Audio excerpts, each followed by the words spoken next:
സന്തോഷത്തിലും സമാധാനത്തിലും കൃതജ്ഞതയിലുമായിരിക്കൂ. ഈ 2026 നിങ്ങളുടേതാണ്.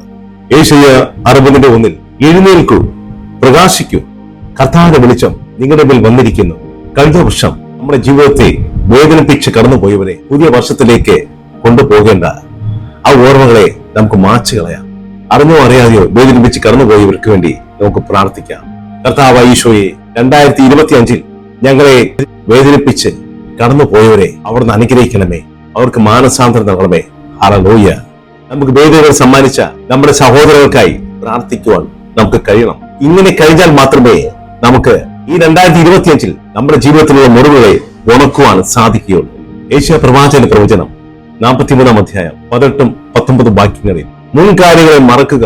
നോക്കൂ, 2026 ഞാൻ നിങ്ങൾക്കായി പുതിയൊരു കാര്യം ചെയ്യാൻ പോകുന്നു. വിശ്വാസത്തോടെ പറഞ്ഞേ ഹല്ലേലൂയ. ക്രിസ്തുയേശുവിനെ അനുഗ്രഹിക്കുന്ന പ്രിയ സഹോദരിമാരെ, 2026 എന്ന് പറയുമ്പോൾ ഒരു വിശ്വാസവും നിലയ്ക്ക് വിശ്വാസ ശക്തിയോടെ നീങ്ങുവാൻ നമുക്ക് കഴിയണം. വിശ്വാസത്തോടെ ജീവിക്കാൻ കഴിയണം. ആത്മാവിനാൽ നയിക്കപ്പെടുന്നവരായിരിക്കണം നാം ഓരോരുത്തരും. ഹല്ലേലൂയ. കർത്താവിന്റെ അധികാരത്തോടെ നീങ്ങുക, ജീവിക്കുക.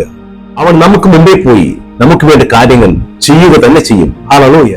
ആവർത്തന പുസ്തകം 31:8 പറയുന്നു, കർത്താവ് നിങ്ങളുടെ മുമ്പാകെ പോകുന്നു, അവൻ നിങ്ങളോടൊപ്പം ഉണ്ടാകും, ഒരിക്കലും നിങ്ങളെ കൈവിടുകയോ ഉപേക്ഷിക്കുകയില്ല.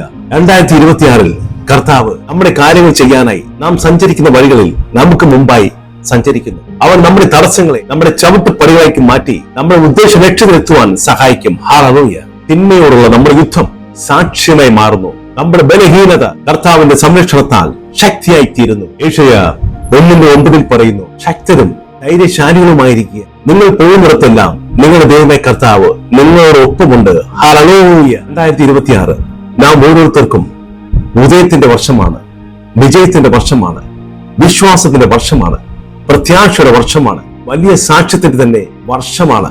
ഹല്ലേലൂയ.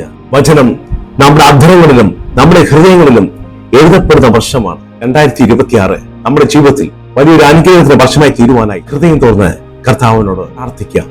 സ്വർഗസ്ഥനായ പിതാവായ ദൈവമേ, ഞങ്ങളുടെ ജീവിതത്തിലെ വിശ്വാസ സംശയങ്ങൾ എല്ലാം കരിച്ചു കളയണമേ. അങ്ങ് ഞങ്ങൾക്ക് നൽകിയ അങ്ങയുടെ ആത്മാവിനെ ശക്തിപ്പെടുത്തണമേ. നിന്റെ ആത്മാവിനാൽ ഞങ്ങൾ ഓരോരുത്തരെയും നയിക്കണമേ. അപ്പ കർത്താവേ, ഞങ്ങളോടൊപ്പം സഞ്ചരിക്കണമേ. നിന്റെ മഹത്വം ഈ 2026 ഞങ്ങൾ അനുഭവിക്കുവാൻ ഇടവരുത്തണമേ. അവിടുത്തെ മഹത്വം ഞങ്ങൾ കാണിച്ചു തരണമേ. യേശുവിന്റെ മഹത്തായ നാമത്തിൽ വിജയം, സമാധാനം ഞങ്ങൾ പ്രഖ്യാപിക്കുന്നു. കർത്താവേ, കേൾക്കുമാറാകണമേ. കർത്താവ് യേശു ക്രിസ്തു നിങ്ങളുടെ ഓരോരുത്തരുടെ ജീവിതത്തിൽ കടന്നു വന്ന സാമ്പത്തിക മേഖല, നിങ്ങളുടെ ജോലി മേഖല, നിങ്ങളുടെ വിദ്യാഭ്യാസ മേഖല എല്ലാം യേശു ക്രിസ്തു സമ്പൂർണ്ണമായും നിങ്ങളെ ഓരോരുത്തരെയും